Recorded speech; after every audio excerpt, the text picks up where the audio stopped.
Inclinemos nuestros rostros para orar. Padre Celestial, una vez más te damos gracias porque tenemos la certeza de tu compañía en esta reunión. Pedimos, Señor, que abras nuestras mentes y corazones para recibir la semilla de la verdad. Al estudiar este tema sobre la gran batalla de Armagedón, necesitamos que el mismo Espíritu que dio tu palabra esté con nosotros para explicárnosla. Así que pedimos tu presencia en el precioso nombre de tu Hijo, Cristo Jesús. Amén. Quiero extenderle a todos los presentes una cordial y sincera bienvenida. Queremos agradecerles por haber venido a la reunión de hoy. También quiero saludar a todos aquellos que están viendo este programa vía satélite, viendo por la pantalla de televisión en diferentes partes del mundo. Estamos muy contentos de que nos estén acompañando en esta serie de reuniones. En nuestro tema de hoy vamos a estudiar sobre la gran batalla de Armagedón. Y vamos a abrir nuestras Biblias al libro de Apocalipsis, el capítulo 16. Apocalipsis, el capítulo 16, y voy a leer los versículos 12 al 16. Esta es la sexta plaga del libro de Apocalipsis. Hay 7 plagas y esta es la sexta. Dice: el sexto ángel derramó su copa sobre el gran río Éufrates, y el agua de éste se secó, para que estuviese preparado el camino a los reyes del oriente. Y vi salir de la boca del dragón, y de la boca de la bestia, y de la boca del falso profeta, 3 espíritus inmundos a manera de ranas, pues son espíritus de demonios, que hacen señales y van a los reyes de la tierra en todo el mundo, para reunirlos a la batalla de aquel gran día del Dios Todopoderoso. He aquí, yo vengo como ladrón. Bienaventurado el que vela y guarda sus ropas, para que no ande desnudo y vean su vergüenza. Y los reunió en el lugar que en hebreo se llama Armagedón. Ahora, no hay pasaje profético que haya despertado más interés que este tema sobre la batalla de Armagedón. Yo he leído muchísimos libros que se han escrito sobre las plagas de Apocalipsis. Y he descubierto que la mayoría de estos libros tratan asuntos como quién es el dragón, quién es la bestia, quién es el falso profeta, quiénes son los reyes de la tierra y de todo el mundo, quiénes son los reyes que vienen del oriente, qué son los 3 espíritus inmundos a manera de ranas. Es decir, los comentarios tienen mucho que decir en cuanto a todos estos aspectos. Pero lo interesante es que en la vasta mayoría de esos comentarios hay un versículo de este pasaje que leímos donde casi nada se dice de él. Y creo que es el versículo más importante en este pasaje sobre Armagedón, porque nos demuestra que va a haber 2 grupos de personas en la batalla de Armagedón. ¿Y qué es lo que determina que usted va a estar en un grupo o que vaya a estar en el otro grupo? ¿A qué me refiero? ¿Cuál versículo? Apocalipsis 16 y el versículo 15. Como que se pierde este versículo en los comentarios y en los artículos que han sido escritos sobre la batalla de Armagedón. Dice allí: he aquí, está hablando Jesús, he aquí yo vengo como ladrón. Bienaventurado el que vela y guarda sus ropas, para que no ande desnudo y vean su vergüenza. Interesante versículo. ¿Saben lo extraordinario de este versículo? Es que es el único lugar en Apocalipsis donde Jesús habla entre el capítulo 3 y el capítulo 21. Es el único lugar directo a donde habla Jesús entre el capítulo 3 y el capítulo 21. Si ustedes tienen una edición de la Biblia que tiene las palabras de Jesús en rojo, se van a dar cuenta de eso. Es interesantísimo entonces notar que este es el único versículo entre el capítulo 3 y el capítulo 21 donde habla Jesús. Quiere decir que es algo de suprema importancia. Notemos los elementos claves. Habla de ropas, habla de desnudez y habla de vergüenza. ¿A dónde necesitamos nosotros regresar para entender este versículo tan importante de la Biblia? Tenemos que regresar a Génesis, el capítulo 2 y el capítulo 3. Porque ahí es que por primera vez encontramos las ideas de ropas, desnudez y vergüenza. Es decir, para entender Apocalipsis 16:15, necesitamos entender en primer lugar Génesis 2 y 3. Ahora, lo primero que quiero que notemos al regresar a Génesis es el hecho de que Dios, y esto lo hemos estudiado muchas veces, no necesariamente vamos a leer todos los versículos, pero notamos que Dios colocó un árbol en el huerto del Edén y le dijo al hombre que no comiera de ese árbol. Hemos estudiado que encerrado en ese único mandamiento se encontraban todos los 10 mandamientos de la ley de Dios. Es decir, que cuando se violaba ese mandato de Dios, de no comer del árbol, el hombre iba a estar violando todos los 10 mandamientos de la ley de Dios. Iba a deshonrar a su padre, iba a codiciar la posición de Dios, iba a quererse hacerse Dios, iba a traer la muerte, es decir, iba a matar, iba a cometer adulterio, porque en vez de escoger a Dios como su esposo, estaría escogiendo a la serpiente. Es decir, todos los mandamientos estaban encerrados en ese único mandamiento. Así que Dios le dijo al hombre, obedece solamente a tu Creador, guarda el mandamiento que yo he dado, a donde estaban encerrados todos los 10 mandamientos. En realidad, en Génesis 2 y el versículo 15 al 17 encontramos esas palabras. Tomó pues Jehová Dios al hombre y le puso en el huerto de Edén para que lo labrara y lo guardase. Y mandó Jehová Dios al hombre diciendo, de todo árbol del huerto podrás comer, mas del árbol de la ciencia del bien y del mal no comerás, porque el día que de él comieres, ciertamente morirás. Dios dice, si desobedeces mi ley, el resultado es que vas a morir. Ahora quiero que notemos la condición original del hombre antes de que desobedeciera a Dios. Noten Génesis, el capítulo 2 y el versículo 25. Vamos a estudiar la condición del hombre en su estado de inocencia, su estado de perfección y santidad, antes de que transgrediera la ley de Dios. Dice en Génesis, el capítulo 2 y el versículo 25, lo siguiente. Hablando de Adán y Eva. Y estaban ambos desnudos, Adán y su mujer, y no se avergonzaban. ¿Ven la conexión con Apocalipsis 16:15? Dice que estaban desnudos y no sé qué, y no se avergonzaban. Ahora, debo decirles que estaban desnudos en lo que respecta a vestiduras humanas. Es decir, ellos no tenían vestiduras de seda, ni de lino, ni de gabardina, ni nada de eso. Pero no significa que no estaban vestidos. No estaban vestidos con vestiduras humanas artificiales, pero sí estaban vestidos. Ahora ustedes dicen, ¿de qué estaban vestidos? La respuesta es que estaban vestidos de una luz gloriosa de Dios. Ahora hay muchos textos que podríamos leer, les voy a mencionar algunos y luego vamos a leer uno específicamente. En Génesis, el capítulo 2 y el versículo 25, como hemos visto, Dios dice que el hombre estaba desnudo.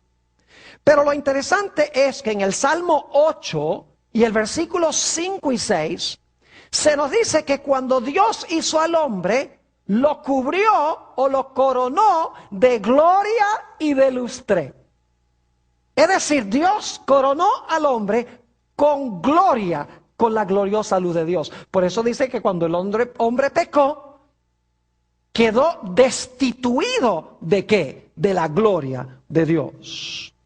Tenemos en Apocalipsis 12:1 otro ejemplo. donde habla de una mujer que representa la verdadera iglesia. Está vestida de blanco, pero las vestiduras blancas, dice Apocalipsis, que son las vestiduras del sol. Es decir, sus vestiduras son blancas, pero es la luz del sol la que la viste.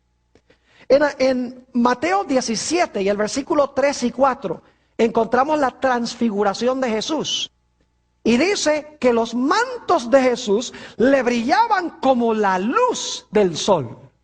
Es decir, cuando la Biblia dice que los ángeles, que Dios, que el hombre originalmente tenía vestiduras blancas, en realidad esas vestiduras blancas eran vestiduras ¿de qué? Vestiduras de luz. Y saben que cuando la Biblia dice que Dios está vestido de blanco, también quiere decir que está vestido con luz. Este texto yo lo quiero leer, el Salmo 104 y los versículos 1 y 2. Salmo 104 y los versículos 1 y 2, para que ustedes se den cuenta que cuando la Biblia dice que Dios está vestido de blanco, en realidad está vestido de luz. Dice allí, en el Salmo 104, 1 y 2, bendice alma mía a Jehová. Jehová, Dios mío, mucho te has engrandecido. Te has vestido de gloria y de magnificencia. Ahora escuchen esto. El que se cubre ¿de qué? De luz como de vestidura, que extiende los cielos como una cortina. ¿De qué está vestido Dios según esto? Dios está vestido de luz. Y así era con Adán y Eva. Antes de que pecaran, cuando eran obedientes a la ley de Dios, cuando eran inocentes y estaban en su condición de santidad, estaban desnudos en lo que respecta a vestiduras artificiales humanas, pero estaban cubiertos de la gloriosa luz de Dios. Pero luego, Adán y Eva, como sabemos, escogieron desobedecer la santa ley de Dios. Es decir, desobedecieron, quebrantaron, transgredieron la ley de Dios. Y cuando quebrantaron la ley de Dios, inmediatamente se realizó un cambio en Adán y Eva. Leamos en cuanto a ese cambio en Génesis 3 y el versículo 7. Génesis, el capítulo 3 y el versículo 7. Dice allí, entonces fueron abiertos los ojos de ambos, es decir, los ojos de Adán y Eva, y conocieron que estaban ¿qué? Desnudos, pero si la Biblia dice que en su estado de inocencia estaban desnudos también. Debe ser que estaban cubiertos con luz. Y ahora la luz se fue y se dan cuenta que están ¿qué? Desnudos. Así que dice, entonces fueron abiertos los ojos de ambos y conocieron que estaban desnudos. El primer resultado del pecado. ¿Y cómo procuraron resolver el problema? Dice, entonces cosieron hojas de higuera y se hicieron delantales. Pero ¿saben algo interesante? Que aún después de cubrir sus cuerpos con el delantal, todavía se sentían desnudos. Nota lo que dice el versículo 9 y 10. Aunque se habían cubierto con vestiduras artificiales, todavía se consideraban que estaban desnudos. Dice en el versículo 9, mas Jehová Dios llamó al hombre y le dijo, ¿dónde estás tú? Y él respondió, oí tu voz en el huerto y tuve miedo porque estaba ¿qué? Desnudo y me escondí. Estaba escondido, pero ya estaba cubierto con las hojas de higuera, ya no estaba desnudo. Pero dice, yo me siento ¿qué? Desnudo, porque aunque tenía las hojas de higuera artificiales, ¿qué era lo que no tenía? No tenía la cobertura gloriosa de luz de Dios. Es decir, el primer resultado del pecado fue desnudez. Y cuando Adán y Eva procuraron cubrir la vergüenza de su desnudez con hojas de higuera, de nada sirvió porque todavía estaban desnudos, porque no tenían la luz gloriosa de Dios. Y por lo tanto la Biblia dice que Adán y Eva se avergonzaban porque no tenían la vestidura de luz y estaban desnudos. ¿Ven la conexión con Apocalipsis 16:15? Clara conexión. Ahora, Dios prometió, como hemos estudiado, que Él iba a mandar a un Mesías que iba a luchar contra Satanás y le iba a vencer para devolverle a Adán y Eva y a todos sus descendientes lo que ellos habían perdido. Vamos a Génesis, el capítulo 3 y el versículo 15, donde Dios le habla a la serpiente y hace esta promesa a Adán y Eva. Génesis 3 y el versículo 15. Aquí está hablando Dios a la serpiente. Y pondré enemistad entre ti y la mujer, y entre tu simiente y la simiente suya. Esta, es decir, la simiente de la mujer, te herirá en la cabeza y tú le herirás en el calcañar.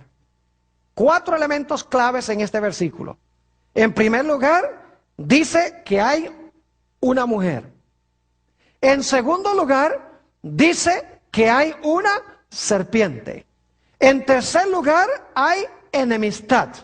Y en cuarto lugar, hay 2 ¿qué? Simientes o descendientes.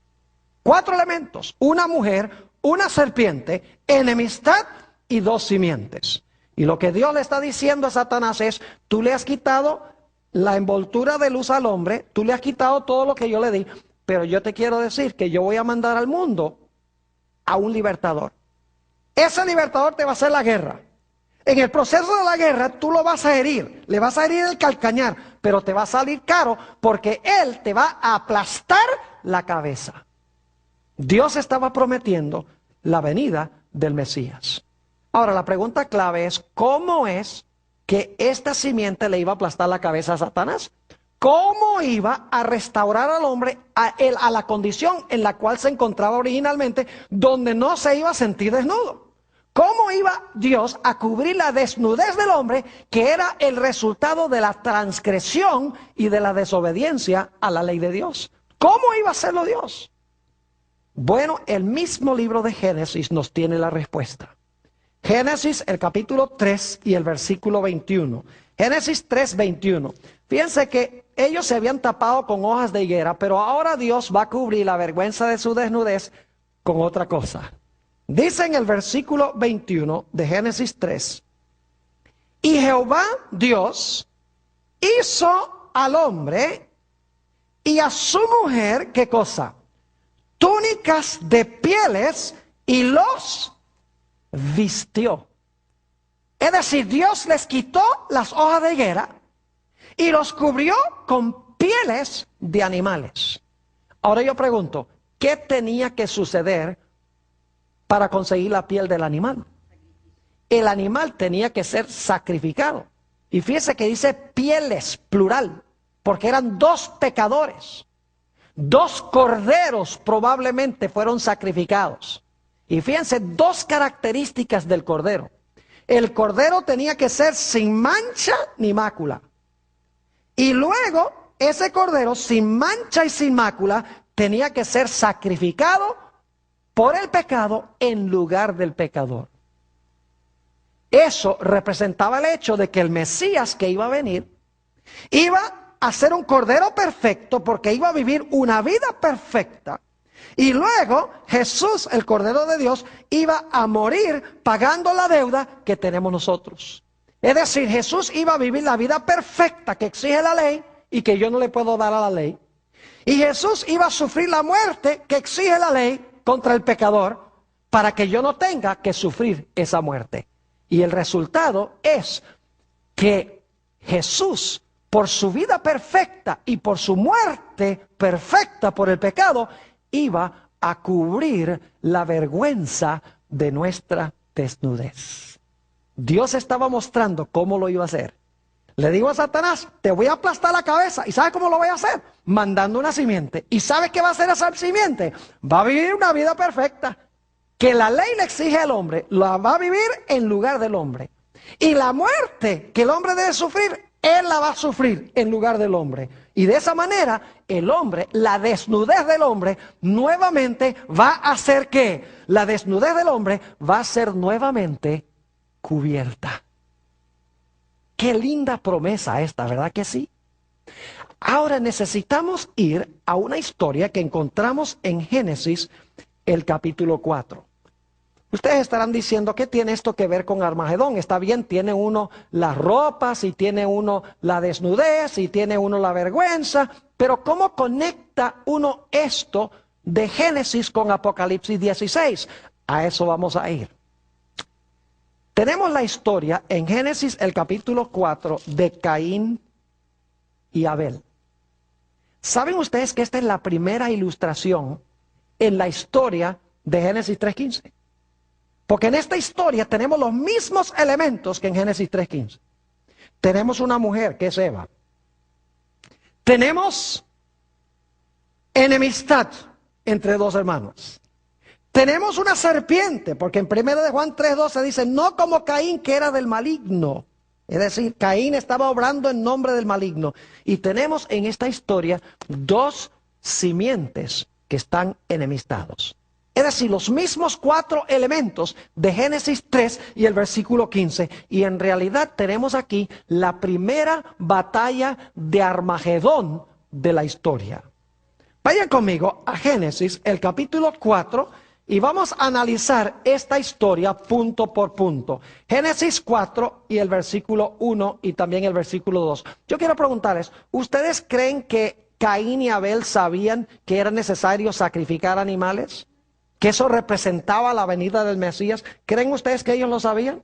¿Que Dios les había dicho? Vamos a encontrar que así era, porque ellos habían indudablemente oído la historia de Adán, de que se habían sacrificado 2 animales y Dios había tomado las pieles y les había hecho ropas.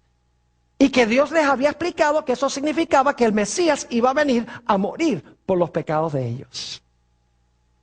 Ahora, noten lo que dice Génesis 4:1. Conoció Adán a su mujer Eva, la cual concibió y dio a luz a Caín. Y dijo, por voluntad de Jehová he adquirido varón.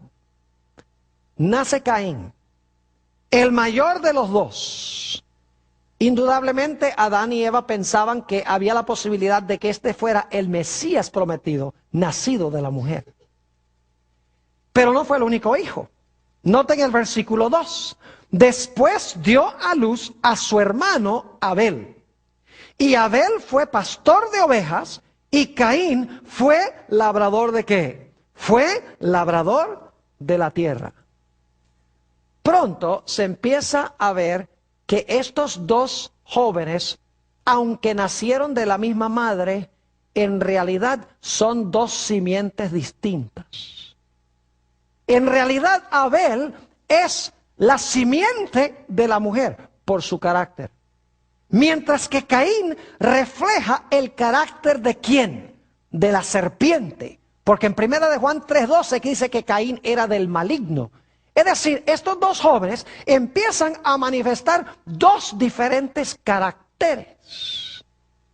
Lo que indica que cuál simiente somos no depende de dónde nacemos, sino que depende qué clase de carácter tenemos.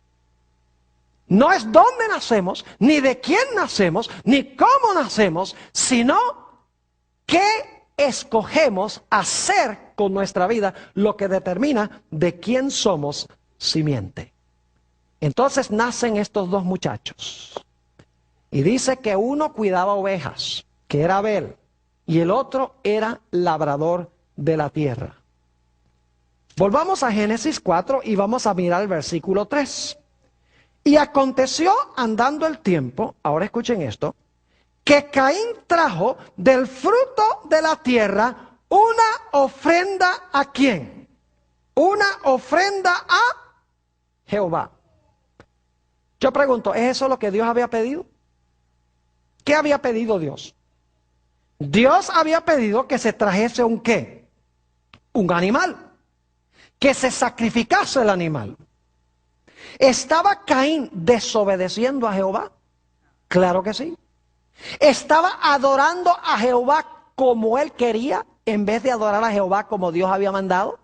Claro que sí. Él dice, Dios dice que yo traiga un cordero, pues yo lo que voy a traer, yo soy agricultor, yo voy a traer es los frutos de la tierra. Es decir, desobedece a Dios y viene a adorar a Jehová como él quiso, no como Dios mandó. Empezamos a distinguir qué clase de carácter tenía Caín. Era desobediente a los mandatos de Dios y adoraba a Dios como él quería, no como Dios había mandado. Y alguno dice, pastor, ¿usted cree que Caín sabía que él tenía que traer un animal y desobedeció a Jehová de todas maneras? Claro que sí. Déjeme compartirles las razones. Y no vamos a leer los versículos todos, porque no hay el tiempo, pero se los voy a mencionar. En Génesis 3:21 se nos dice que se habían sacrificado 2 animales para cubrir la vergüenza de la desnudez de Adán y Eva. No cabe duda alguna de que Caín y Abel habían escuchado la historia de cómo Dios había cubierto la desnudez de Adán y Eva. Además de eso, en Santiago 4 y el versículo 17, escuchen bien, dice, el pecado está en el que sabe hacer lo bueno y no lo hace.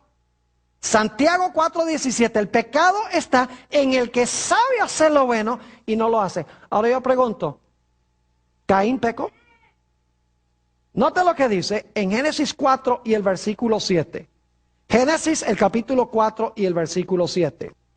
Dios le dice a Caín, si bien hicieres, no serás enaltecido, y si no hicieres bien, el pecado está a la ¿qué?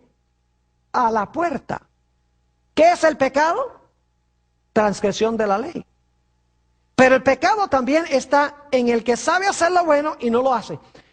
¿Está diciéndole Dios aquí a Caín que está en peligro de cometer pecado? Claro que sí. Pero para cometer pecado, él tiene que saber lo que es bueno y no hacerlo.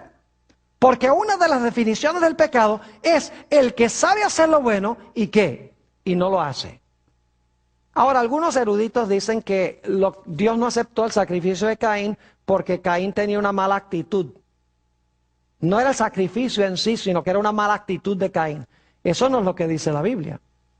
En Hebreos el capítulo 11 y el versículo 4, se nos dice que Abel ofreció más excelente sacrificio que Caín.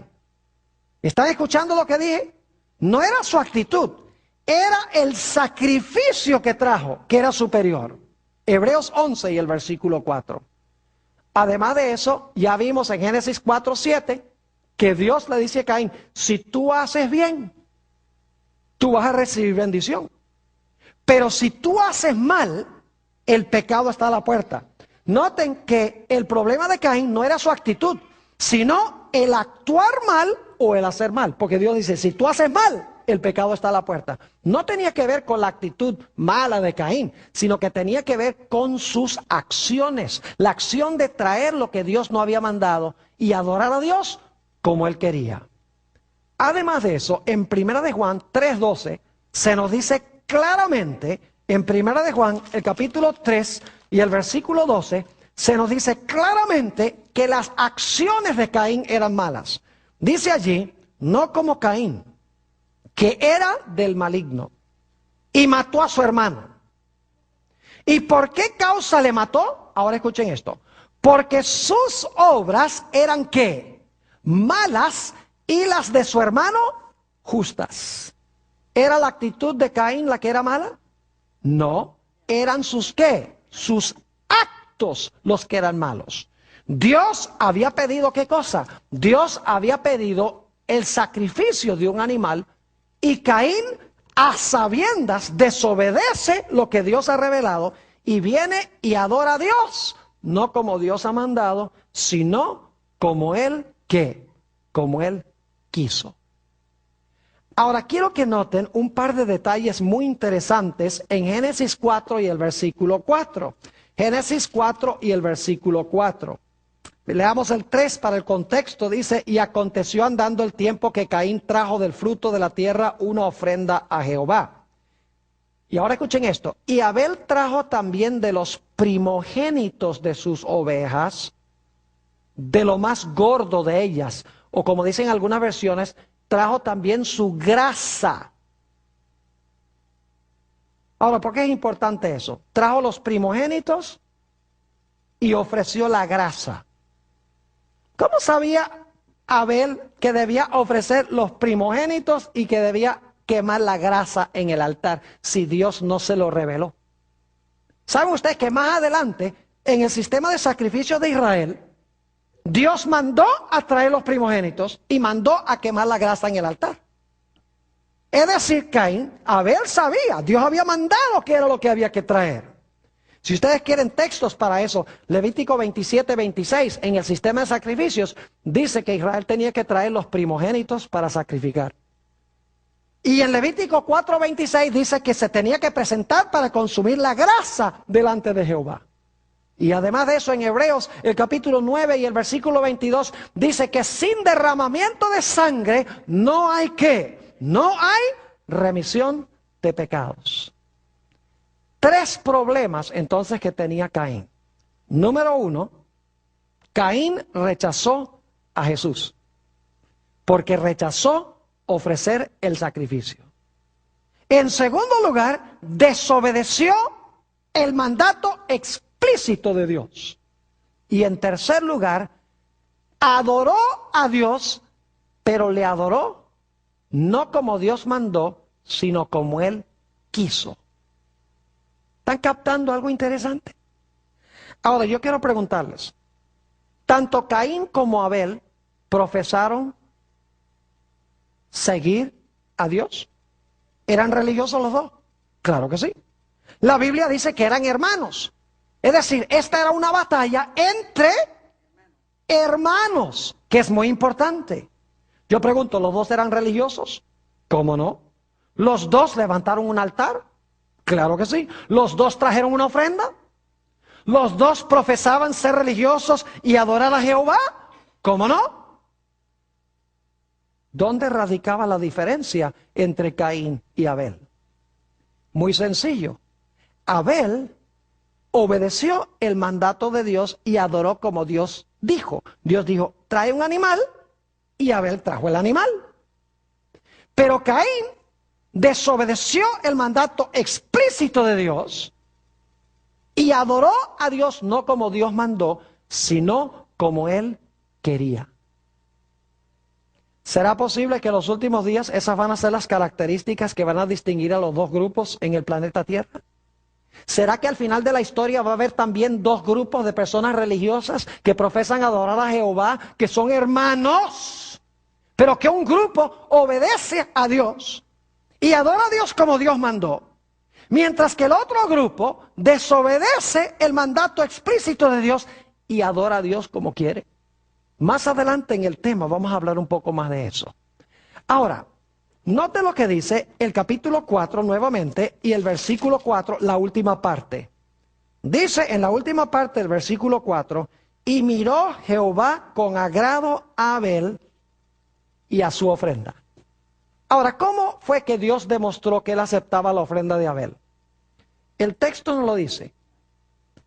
Pero si miramos el resto de la Biblia, sabemos cómo fue que Dios mostró. Algunos eruditos, lo que pasa es que no estudian con cuidado la Biblia, dicen que la forma como se supo es porque el humo del sacrificio de Abel se fue para arriba, mientras que el humo del sacrificio de Caín se fue para abajo. Qué interesante especulación. Pero el resto de la Biblia nos dice cómo sucedió. Cuando Dios aceptaba un sacrificio, llovía fuego del cielo para consumir el sacrificio sobre el altar. Les doy las referencias. Levítico 9:24. Cuando se inauguró el tabernáculo en el desierto, se colocaron sacrificios sobre el altar, descendió fuego y consumió los animales que estaban sobre el altar. Segunda de Crónicas 7:1. Cuando Salomón inauguró el templo, puso también sobre el altar sacrificios y llovió fuego del cielo y consumió los sacrificios. En Primera de Crónicas 21:26, David invocó el nombre de Jehová. Habiendo sacrificado el animal, cayó fuego del cielo y consumió el sacrificio.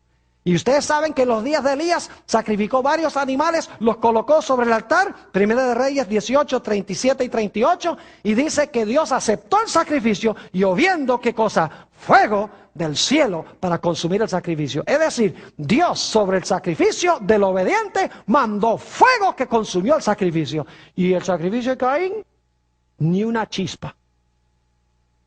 Y claro, la Biblia nos dice que hubo una reacción de parte del desobediente y el falso adorador. El que profesaba seguir a Jehová, a Jesús, pero el que en realidad lo estaba rechazando por sus acciones. Note lo que dice Génesis 4 y el versículo 5. Génesis 4 y el versículo 5. Dice, pero no miró con agrado a Caín y a la ofrenda suya. Y ahora escuchen. Y se ensañó Caín en gran manera y decayó su semblante. Es decir, puso la cara larga, por usar una expresión que conocemos muy bien. Estaba furioso. Estaba furioso con su hermano y estaba furioso ¿con quién? Estaba furioso con Dios porque no había recibido la bendición de Dios. ¿Será posible que en los últimos días los hijos de Dios van a ser bendecidos, su pan va a ser seguro, su agua va a estar segura, mientras que los que rechazan la verdadera adoración y quebrantan los mandamientos de Dios van a estar padeciendo hambre y sed? ¿Y eso va a ensañar a esa gente contra Dios y contra el remanente final? Obviamente que sí. Así que se enfurece. Y luego Dios trata de razonar con Caín, como trata de razonar con aquellos hoy que adoran a Dios como les conviene, que desobedecen a Dios, revelándoles la verdad y tratando de decirles, mire, si ustedes sencillamente hacen lo que yo digo, no va a haber problemas. Voy a bendecir el sacrificio de ustedes también. Noten Génesis el capítulo 4 y el versículo 6. Entonces Jehová dijo a Caín, ¿por qué te has ensañado? ¿Y por qué ha decaído tu semblante? Si bien hicieres, no serás enaltecido. Y si no hicieres bien, el pecado está a la puerta. Con todo esto, a ti será su deseo y tú te enseñorearás de él. En realidad lo que está diciendo es que el pecado tiene ganas de entrar para enseñorearse de ti. Pero tú debes dominar el pecado haciendo el bien. Pero Dios, al razonar con Caín, no pudo persuadirlo ni convencerlo. Caín no estaba arrepentido. Se volvió altanero contra Dios. Y dice que Caín hizo algo terrible. Se desquitó con Dios matando a su hermano. Noten Génesis, el capítulo 4 y el versículo 8. Y dijo Caín a su hermano Abel, salgamos al campo. Es decir, Caín y Abel ahora hablan. Me imagino que Abel le habrá dicho a su hermano, mira, si tú ofreces el sacrificio que Dios mandó, Dios te va a bendecir a ti también. Si tú adoras a Dios como Dios ha mandado, todo te va a ir bien. Y Caín dice, ¿quién eres tú para enseñarme a mí?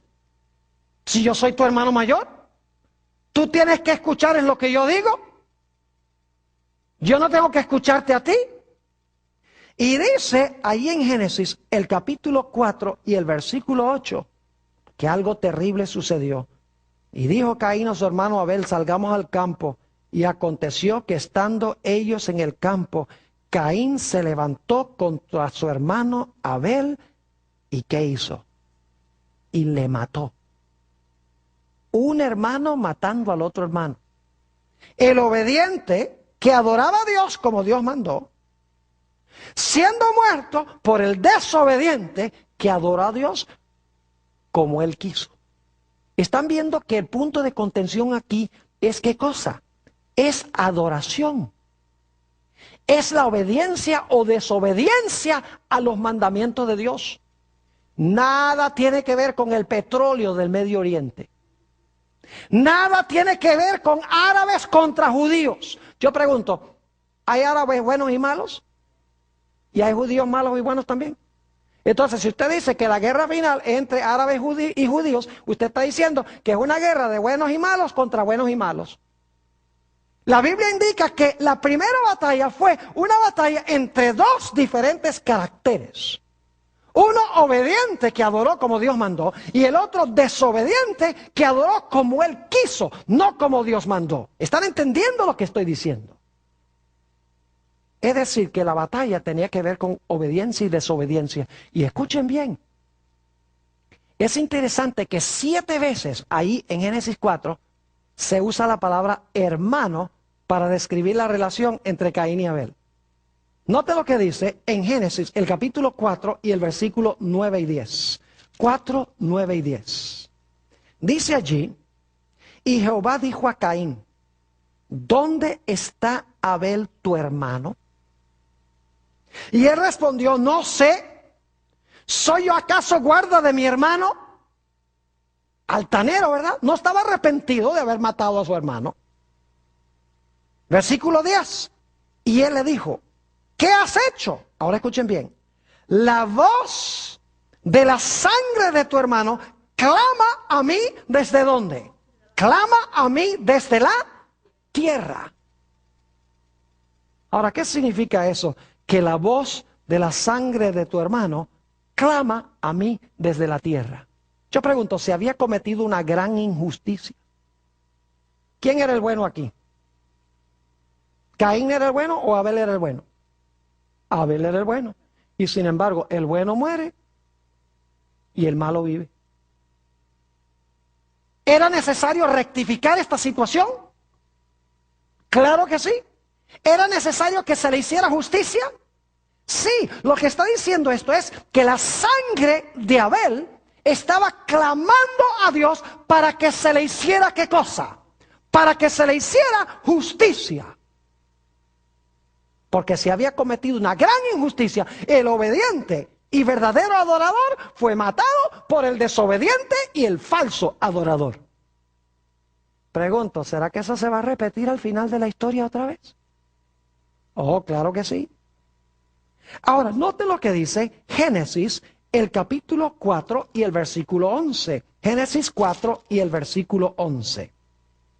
Dios le dice a Caín, ahora pues maldito seas tú de la tierra, que abrió su boca para recibir de tu mano la sangre de tu hermano.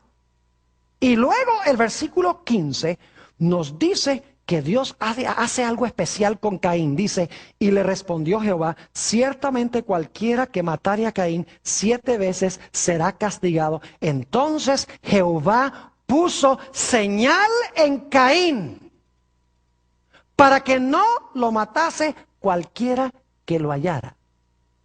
¿Qué recibió Caín, el desobediente y el que practicó falsa adoración? Recibió una ¿qué? Recibió una marca. ¿Será posible que en los días finales los desobedientes van a recibir una marca? Oh, ustedes saben que sí, en el libro de Apocalipsis se encuentra. Ahora escuchen bien. Vamos a hacer la aplicación de esta historia. Esta historia es la primera batalla de Armagedón. La única diferencia entre el principio y el fin es que al principio la batalla era entre 2 individuos.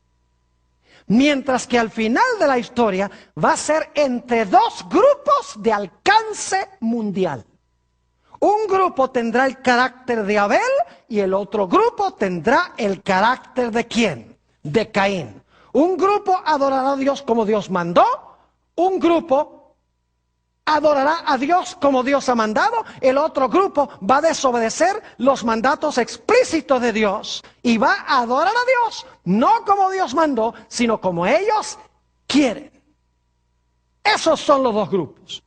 Es decir, el grupo obediente son los que están cubiertos con el manto, mientras que los que están desnudos son aquellos que son desobedientes a Dios y adoran a Dios como a ellos les conviene.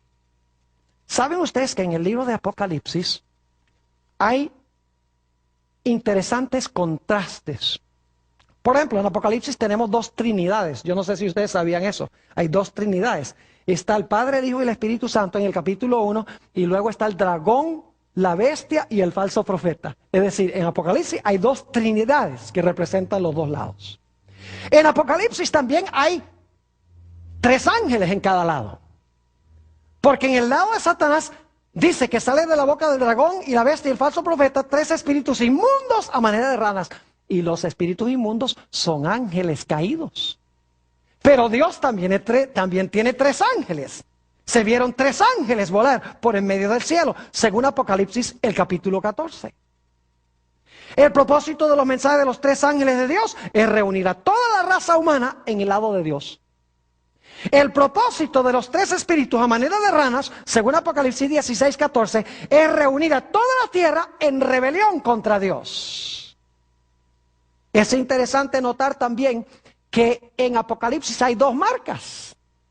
Está la marca de la bestia, que distingue a los falsos adoradores y los que desobedecen la ley de Dios. Y está el sello de Dios, que distingue a los obedientes a Dios y a aquellas personas que adoran al Creador del cielo, la tierra, el mar y las fuentes de las aguas. Y en Apocalipsis hay 2 grupos que siguen a 2 diferentes líderes. En Apocalipsis 14:1 dice que los fieles siguen al Cordero por donde quiera que va. Mientras que en Apocalipsis 13:3 dice que los rebeldes marcharon o siguieron en pos de ¿quién? En pos de la bestia. 2 grupos, caracterizados por Caín y Abel. Y permítame compartir con ustedes que en Apocalipsis tenemos nosotros esta idea de lavar las vestiduras y blanquearlas en la sangre del Cordero. Volviendo otra vez a la idea de Génesis. No lo vamos a leer por la premura del tiempo, pero en Apocalipsis 7:14, hablando de la gran muchedumbre, dice, estos son los que han lavado sus vestiduras y las han blanqueado en la sangre del Cordero. Es decir, han aceptado de verdad ¿a quién? A Jesús. Pero yo pregunto, ¿cómo se manifiesta esa aceptación de Jesús? Se manifiesta por practicar la verdadera adoración. Porque en Apocalipsis 14, 6 y 7, hablando de los mismos que han blanqueado sus ropas en la sangre del Cordero, están cubiertos con el manto glorioso de Dios, que es la verdadera aceptación de Jesús, se nos dice en Apocalipsis 14, 6 y 7, vio otro ángel volar por el medio del cielo que tenía el evangelio eterno para predicarlo a los que moran en la tierra, a toda nación, tribu, lengua y pueblo, diciendo en alta voz, temed a Dios y dadle gloria, porque la hora de su juicio ha llegado. Y ahora escuchen, y adorad a aquel que ha hecho el cielo, la tierra, el mar y las fuentes de las aguas. Es decir, los que siguen a Dios tienen sus mantos blanqueados en la sangre del Cordero. Han recibido a Jesús. Están cubiertos su desnudez del pecado. Pero eso se manifiesta por el hecho de que adoran al Creador en su santo sábado, dicho sea de paso, como Dios ha mandado. No solo eso, sino que los que siguen a Dios guardan su ley, obedecen sus mandamientos. Apocalipsis 14, 12, el mensaje del tercer ángel nos dice esto. Aquí está la paciencia de los santos. Aquí están los que guardan los mandamientos de Dios y la fe de Jesús. Y Apocalipsis 12, 17 nos dice que Satanás va a estar airado al final de la historia contra los que guardan los mandamientos de Dios. Y ¿saben lo interesante? Apocalipsis 12, 17 es el cumplimiento de Génesis 3, 15. Porque están los mismos 4 elementos. Leamos Apocalipsis 12, 17. ¿Recuerdan los 4 elementos al principio? Dice, entonces el dragón se llenó de ira. ¿Contra quién? Contra la mujer. ¿Hay una mujer en ese versículo? Oh, hay una mujer. Y se fue a hacer guerra. ¿Hay un dragón o una serpiente también? Oh, una mujer y una serpiente. Génesis 3:15. Y se fue a hacer guerra. ¿Enemistad también? Oh, claro que sí. Contra el remanente de la simiente de ella. ¿Oh, hay simiente también? Claro que sí. Entonces, la batalla entre Caín y Abel se amplía en la batalla final entre el dragón y la mujer y sus descendientes. Es la misma batalla, solo que al principio eran 2 personas. Al final, ¿qué es? Al final son 2 grupos de alcance ¿qué? De alcance mundial o global. ¿Están entendiendo lo que estoy diciendo? Ahora escuchen bien. ¿Ustedes recuerdan cómo clamaba la sangre de Abel para que se hiciera justicia? Yo pregunto, ¿durante la Edad Media murieron muchos de los verdaderos hijos de Dios? ¿Quemados en la hoguera por la Inquisición, por ejemplo? Claro que sí. ¿Fue justo eso? No. ¿Quiénes ganaron? Aparentemente. Aparentemente ganaron los que practicaban falsa adoración y desobedecían a Dios, y perdieron los que fueron quemados en la hoguera. ¿Saben que Apocalipsis habla de ese grupo igualito que en Génesis? Que la sangre clama. Noten Apocalipsis 6, rápidamente. Apocalipsis, el capítulo 6, y vamos a leer los versículos 9 al 11. Está hablando de los mártires de la Edad Media. Y dice allí: cuando abrió el quinto sello, vi bajo el altar, porque la sangre se echaba al lado del altar. Levítico 4:7 dice que la sangre de los sacrificios se echaba a la base del altar. Cuando abrió el quinto sello, vi bajo el altar las almas de los que habían sido muertos por causa de la palabra de Dios y por el testimonio que tenían. Y ahora escuchen esto: y clamaban a gran voz. No son ellos los que están clamando en realidad. ¿Qué es lo que está clamando? Si comparamos Génesis, su sangre, el alma es la sangre, el alma es la vida. La vida o el alma está en la sangre. Lo que está clamando es la sangre. Dice: y clamaban a gran voz diciendo: ¿hasta cuándo, Señor santo y verdadero, no juzgas y vengas nuestra sangre en los que moran en la tierra? ¿Es eso lo que pidió Abel? ¿La sangre de Abel? ¿Rogó que se le hiciera justicia? Claro que sí. Pero ahora escuchen, estos son los mártires de la Edad Media. Pero ¿saben que en el futuro va a haber otro grupo de mártires? Los que no van a adorar la bestia, ni su imagen, ni van a recibir la marca, van a ser degollados, según dice Apocalipsis el capítulo 20, por ser fieles a Dios. Dice en el versículo 10, y clamaban a gran voz diciendo: ¿hasta cuándo, Señor santo y verdadero, no juzgas y vengas nuestra sangre en los que moran en la tierra? Y ahora escuchen, y les dieron vestiduras blancas. Simbólicamente está diciendo que Dios está diciendo: no se preocupen, que ustedes están seguros, están sanos y salvos. Y se les dijo que descansasen todavía un poco de tiempo, es decir, tienen que todavía dormir un rato. Y dormir significa que estar ¿qué? Estar muerto. Dicho sea de paso, si están durmiendo no pueden estar clamando. No son ellos los que están clamando. ¿Está clamando qué cosa? La sangre.